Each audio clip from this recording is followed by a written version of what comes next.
신약성경 에베소서 6장 12절 말씀입니다. 제가 읽겠습니다. 우리의 씨름은 혈과 육을 상대하는 것이 아니요 통치자들과 권세들과 이 어둠의 세상 주관자들과 하늘에 있는 악의 영들을 상대함이라. 아멘. 오늘 우리가 살펴본 말씀은 에베소서 가장 마지막 부분에 위치하고 있습니다. 여러분은 편지나 글을 쓰실 때 마지막에 끝인사를 제외하고는 어떤 말을 그곳에 기록하시나요?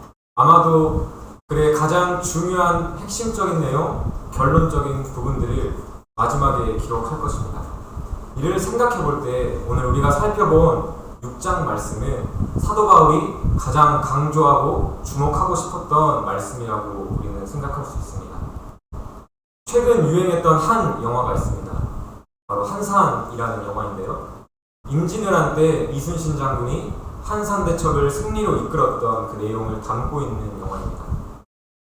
그 영화를 보면 그 큰 전투 앞에서 조선군과 일본군의 치열한 전투를 위한 준비가 시작됩니다. 먼저 조선군의 이순신 장군은 하객진이라는 그 전술을 준비했고요. 또 모든 그 왜군의 함선들을 격파시킬 수 있는 그 필살기로서 거북선을 준비했습니다. 반대에 일본의 와키자카 장군은 수적 우위를 두기 위해서 연합군을 요청해서 아주 거대한 대군을 이루었습니다. 하지만 그러한 준비보다도 더욱 중요하게 준비되던 모습들이 있었습니다. 그것은 바로 첩보 활동이었습니다. 일본군의 장군과 그 부하들은 조선의 스님으로 위장해서 조선에 깊이 들어가서 조선군이 어떻게 준비를 하고 있는지 잘 살펴보았고요. 또 거북선의 도안을 훔쳐내는 일들을 감당했습니다. 반대로 조선군에는 와키자카 장군의 수종을 듣는 한 여인을 통해서 일본군의 일거수일투족 모든 정보들을 전달받는 형식을 취했습니다. 왜 이들은 이토록 목숨을 걸 수밖에 없는 그런 위험한 상황 가운데 빠져서 그렇게 적진에 빠져서 그런 정보들을 얻으려고 했을까요? 그것은 바로 전투를 위해서 내가 준비하는 것도 중요하지만 그보다 상대방이 어떤 상대인지를 파악하는 것이 너무나도 중요했기 때문입니다. 마찬가지입니다. 오늘날 우리가 신앙인으로서 싸워야 할 그 영적 싸움에서도 우리가 싸워야 할 영적 대상을 파악하는 것이 너무나도 중요한 것이죠.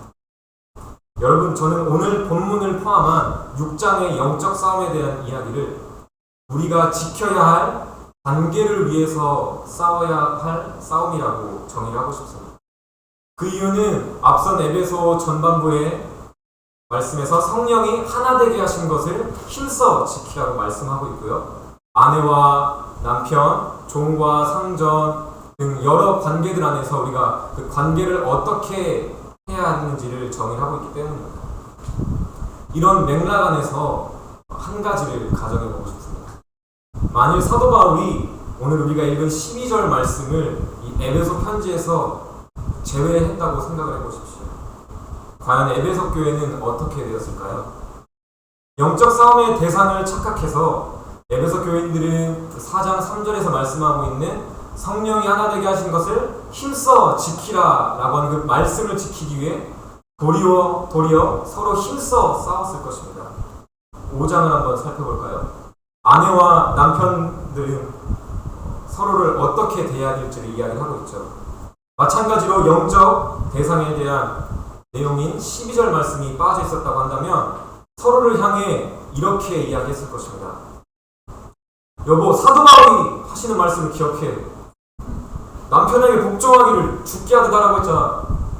왜 말 듣는 거야? 왜 순종하지 않는 거야? 왜 잔소리만 하는 거지? 이 말을 듣고 아내는 어땠을까요? 가만히 있었을까요? 당신도 똑같아. 아내 사랑하기를 그리스도께서 교회를 사랑하듯이 하라고 하셨는데 당신 그렇게 나 사랑하고 있어? 발끝도 못 미치면서 이렇게 서로 싸우는 장면이 있었을 것입니다. 이런 문제는 사실 오늘날 우리의 삶과 우리의 목회 현장에서도 동일하게 발생합니다. 저는 첫 사역지에서 한 교회가 두 개로 분열되는 아픔을 겪었습니다. 장로님이 담임 목사님을 고소하여서 총회 재판에 넘어가기도 했고요.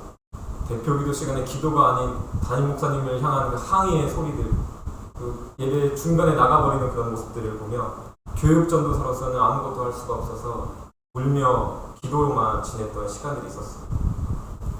이런 일들이 왜 일어날까요? 그것은 바로 내가 대적해야 될 상대방을 제대로 파악하지 못했기 때문입니다.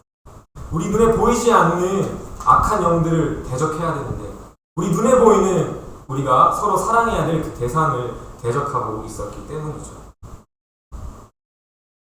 결국 우리는 우리의 삶 매 순간순간이 영적 싸움의 순간임을 망각한 채로, 그리고 우리가 싸워야 할 영적 대상이 누구인지를 망각한 채로 살아가다가 결국 기도를 해줘야 할 그 대상을 향해 우리의 기도가 막힐 정도로 심한 말을 퍼붓게 되고요.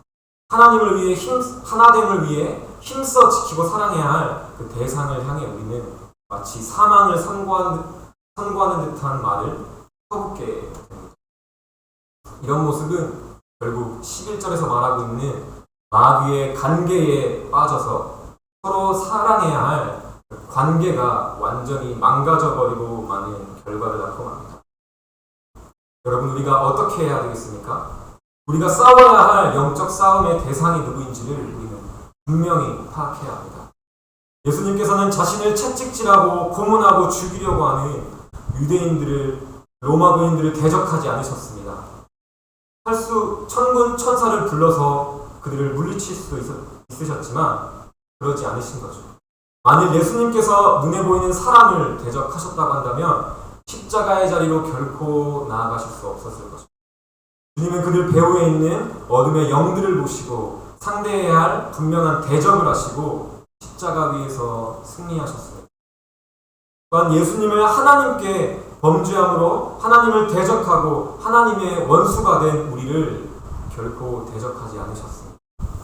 대적해야 할 분명한 대상인 거짓의 아비, 원수를 분명히 파악하시고 그를 대적하셨으며 죄인된 우리는 사랑하셨습니다. 저는 두 번째 사역지에서 정반대의 상황을 겪었습니다.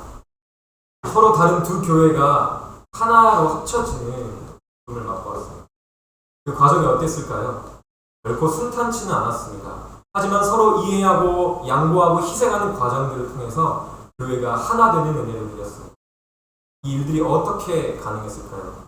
내가 대적해야 할 대상이 누구인지, 내가 사랑해야 할 대상이 누구인지를 잘 분별했기 때문에 가능했습니다.